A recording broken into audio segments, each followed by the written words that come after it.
We all know that time is one way. It goes by towards the future. Have you ever seen a destroyed sandcastle putting its grains back together? If the answer is no, come with me to the particles, where the orientation of the time comes from. In classical physics, in the world of atoms and molecules, there is no difference between the future and the past. All the interactions are exactly reversible over time. If we watch a film of particles that collide and we reproduce it forward and backward, we cannot decide upon the right and original way of the process.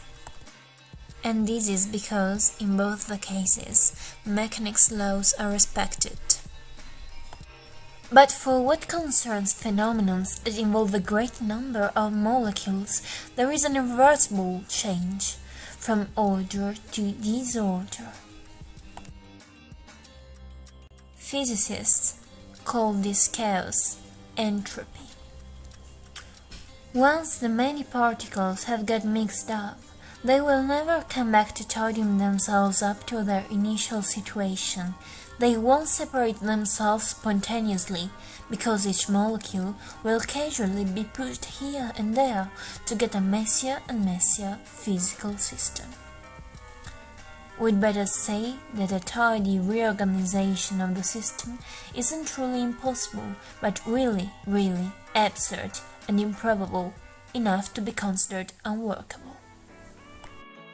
To better understand why it is so unlikely that the starting configuration displays itself again, let's think about two containers full of sand, representative of a higher entropy configuration and a lower entropy configuration. There are more ways to get the former configuration, changing the micro aspect of the system without modifying its macroscopic look.